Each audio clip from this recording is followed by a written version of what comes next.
Hi, my name's Rick. I am a therapist. I am autistic. I am a veteran. Welcome to Warriors Respite.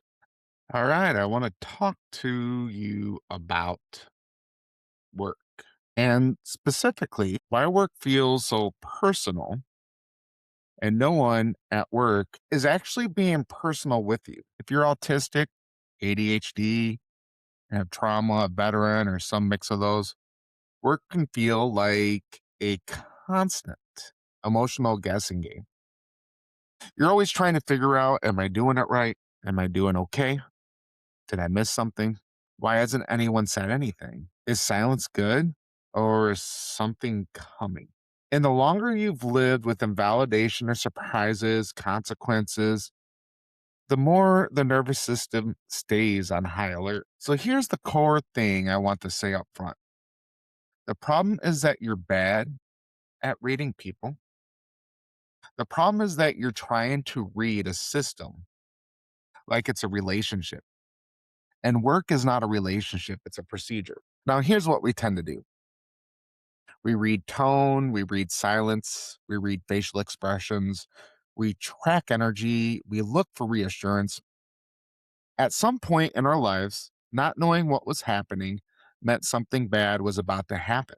Trauma teaches you that surprises are dangerous. Neurodivergence teaches you to scan for patterns. So, of course, you monitor everything. But here's what systems do: systems follow procedure, they evaluate and minimize risk. Systems avoid liability. Systems escalate only when thresholds are crossed. They document, they do not relate. And this is important. That doesn't mean the people in the system don't have empathy. It means empathy is not the operating system, risk is. Implicit versus explicit communication. This is where things really break down. There are two kinds of communication happening at work. Number one, implicit. That's where tone, hints, silence, vibes, you should know, facial expressions. Humans rely on these things socially. And then there's explicit communication, and that's written, what's assigned, it's documented, it's requested, it's measured, it's concrete. What you say is what you mean. Systems only respond to explicit communication. And here's the trap for us: we are often hyper aware of implicit signals.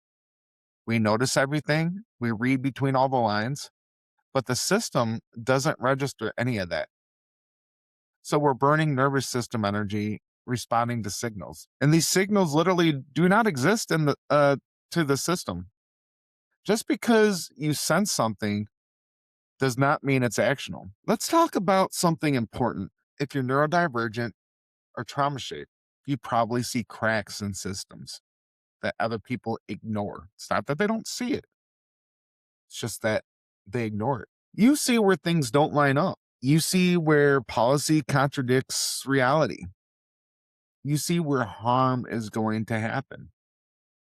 You see where somebody says one thing and then they do another. You see where you get in trouble and somebody else doesn't. You see what people are silently compensating for. This is not a social skills problem. That is a pattern recognition. It's a strength, but here's the part no one tells you: seeing a problem does not obligate you to point it out. Because in systems, naming gaps creates responsibility. And responsibility without authority equals liability. So when you point out what everyone's missing and you get a blank stare, it's not because you're wrong, it's because you just created a risk. And the systems defend themselves before they defend the truth. This is the survival skill: limited liability. Make yourself a limited liability, not a system patch. That means you do work, you stay within your role, you meet explicit expectations, you document what you're responsible for, and you stop rescuing the system from itself. All communication is written. When I'm told do something or when I ask a question about ethics and my supervisor answers, I want that. Also in writing, send an email. You're not playing dumb. You're not ignoring reality. You're choosing to operate at the level the system recognizes. You're getting you're getting confirmation. You can still see the cracks. You just stop volunteering to be the mortar. Now let's talk about silence because silence at work is one of the most dysregulating things for us. Here's the reframe that calms a lot of people down.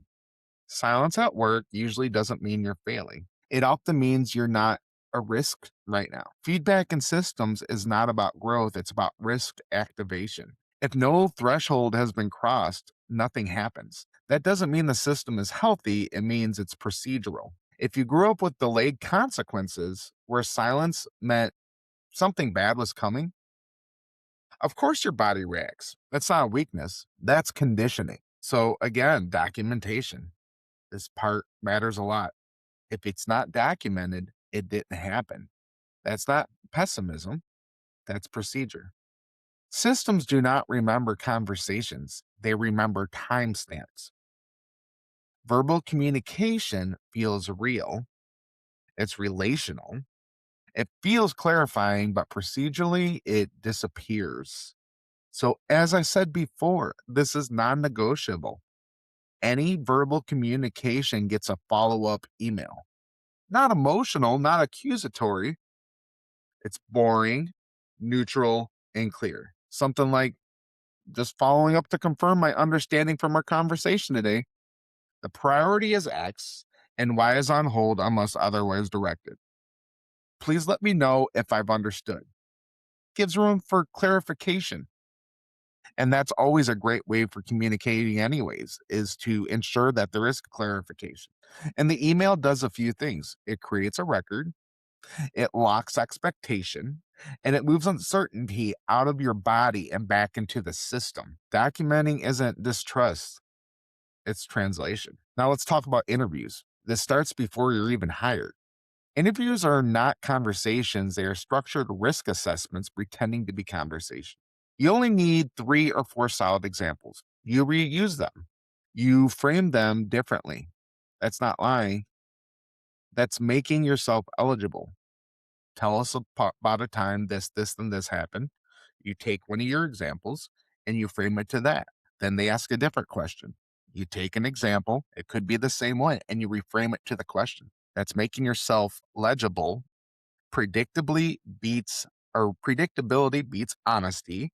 Containment beats depth. You don't need to reveal yourself to be employable. You just need to mitigate risk. One important boundary: safety changes the rules.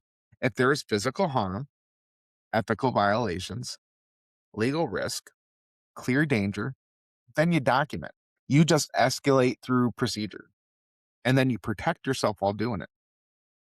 Otherwise, it's not my lane. It's a valid boundary. You say it, you document, you put it out there, you get out, no follow up. You let the system run its process. And when asked, you just answer the question. You don't need better social skills to survive at work. You need systems literacy. You don't need to care less. You need clear boundaries. And you don't need to stop seeing the cracks. You just need to stop volunteering to be the mortar. Your nervous system isn't wrong. And the environment, it's not relational.